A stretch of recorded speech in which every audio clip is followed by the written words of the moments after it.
Assalamualaikum warahmatullahi wabarakatuh. Saya Laini Deyati akan menjelaskan tentang latihan keterampilan sosial untuk menurunkan perilaku agresif anak.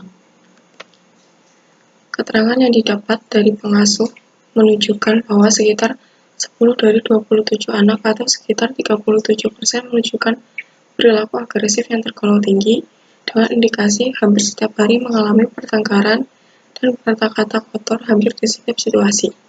Sebagian besar, yakni 8 anak yang dianggap memiliki perilaku agresif tinggi dipilih oleh kepala pengasuh untuk mengikuti pelatihan keterampilan sosial. Perilaku agresif anak-anak yang mengikuti pelatihan tercatat memiliki riwayat sulit diatur, mendapat label nakal, tidak disiplin. Pengertian agresi jika dipandang dari definisi emosional adalah hasil dari proses kemarahan yang memuncak. Sedangkan dari definisi motivasional, perbuatan agresif adalah perbuatan yang bertujuan untuk menyakiti orang lain. Dari pengertian behavioral, perbuatan agresif adalah sebagai respons dari perangsang yang disampaikan oleh organisme lain. Willis, 2005. Perilaku agresif dapat dikategorikan sebagai bentuk ekspresi emosional.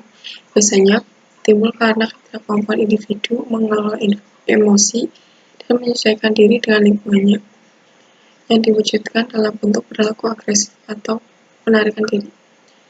Terdapat 3 faktor yang mempengaruhi perilaku agresif, yaitu 1. Proses belajar, 2. Penguatan atau reinforcement, dan 3. Imitasi peniruan terhadap model. Anak dengan keterampilan sosial yang rendah berisiko mengalami kesulitan atau masalah sosio-emosionalnya. Salah satunya adalah kurangnya kemampuan mengendalikan perasaan negatif, sehingga mudah menjadi marah dan berperilaku agresif.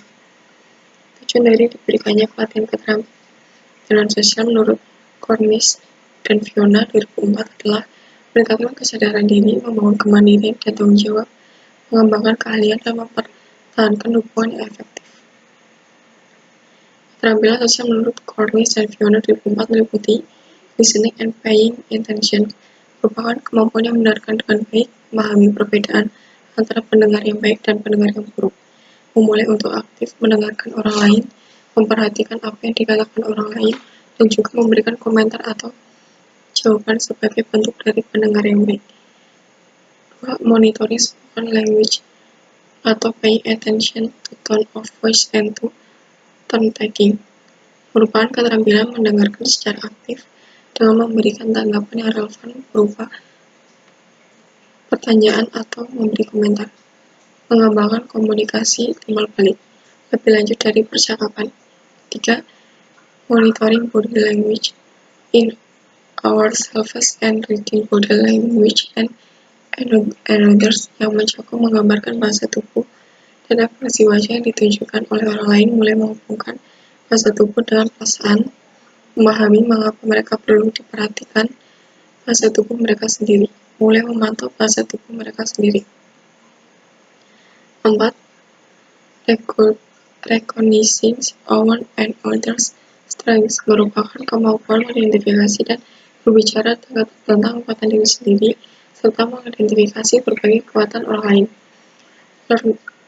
5. Learning to say no to unreasonable demands and to cope with peer pressure, merupakan kemampuan membedakan antara permintaan yang wajar dan tidak masuk akal. Dapat memilih menyetujui atau tidak menyetujui permintaan, mengembangkan cara-cara yang efektif, serta percaya diri untuk menerima atau menolak tuntutan yang dibuat oleh orang lain. 6. Recognizing and describing our and others' feeling, merupakan kemampuan memperluas kosakata untuk menggambarkan berbagai perasaan menjadi lebih baik dalam membaca ekspresi wajah seseorang dan bahasa tubuh untuk menggambarkan bagaimana perasaan mereka.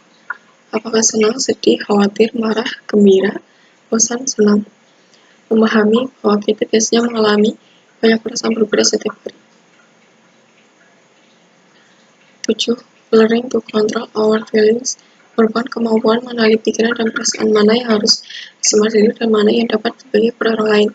Mulai memahami dampak bahwa kata-kata dapat mempengaruhi orang lain. 8. being confident to explain our views and ask for support when needed adalah kepercayaan diri untuk berbagi pandangan dengan orang lain dalam suatu kelompok, mengenali suatu situasi kapan bantuan diperlukan untuk orang lain, atau kapan harus meminta bantuan atau bagaimana untuk meminta pertolongan. 9. Recognition and learning to resolve conflict merupakan kemampuan mengakui bahwa setiap orang mempunyai pendapat yang berbeda dalam pemahaman tentang situasi sosial. Memahami bahwa perbedaan pendapat, pemahaman, pengalaman, dan motivasi kadang-kadang dapat menyebabkan kesalahpahaman dan menimbulkan konflik. Pengembangan strategi untuk menganalisis situasi konfrontatif dan menyelesaikan konflik dengan cara yang dapat diterima secara sosial. Showing care and concern to others adalah kemampuan menghargai bahwa manusia bisa bergaul lebih baik dengan orang lain jika mereka menunjukkan toleransi, mengakui pentingnya membantu dan berguru pada orang lain, menyadari pentingnya mempertimbangkan kebutuhan orang lain serta mereka sendiri. Boleh melihat situasi dari perspektif orang lain juga dari perspektif mereka sendiri, sehingga memahami apa kebutuhan orang lain. Tujuan dari diberikannya pelatihan keterampilan sosial menurut Cordes dan Fiona 2004 adalah meningkatkan kesadaran diri, membangun kemandirian dan tanggung jawab, membangun keahlian dan membangun hubungan efektif. Membangun kemandirian dan tanggung jawab adalah kemampuan mengerjakan tugas-tugas sederhana secara mandiri atau sendiri, mengenali bagaimana perilaku dapat mempengaruhi orang lain, dapat dan mampu meminta izin, percaya diri dalam berhadapan dengan orang lain dalam situasi yang berbeda, menunjukkan perhatian kepada orang lain dan pada diri sendiri, dapat menanyakan pertanyaan dan berbicara dengan orang dewasa tentang pemikiran dan perasaannya, dapat merespons secara asertif terhadap sikap orang yang usil dan mengganggu. Mengembangkan keahlian merupakan kemampuan menemukan di bidang mana keahlian masing-masing, menetapkan target-target pribadi, berperan aktif dalam komunitas, menggunakan beberapa pendekatan untuk membuat keputusan, menyelesaikan masalah atau konflik secara demokratis, mempertahankan hubungan efektif, kemampuan untuk dapat menempatkan diri suatu situasi yang sedang dialami oleh orang lain, mengenali perasaan diri sendiri dan orang lain, boleh menjalin persahabatan dalam mendengarkan, mendukung dan menunjukkan perhatian, menyadari bahwa setiap perbuatan mempunyai konsekuensi untuk diri sendiri maupun orang lain, berbuat jujur, berkata maaf, dan terima kasih. Terima kasih. Wassalamualaikum warahmatullahi wabarakatuh.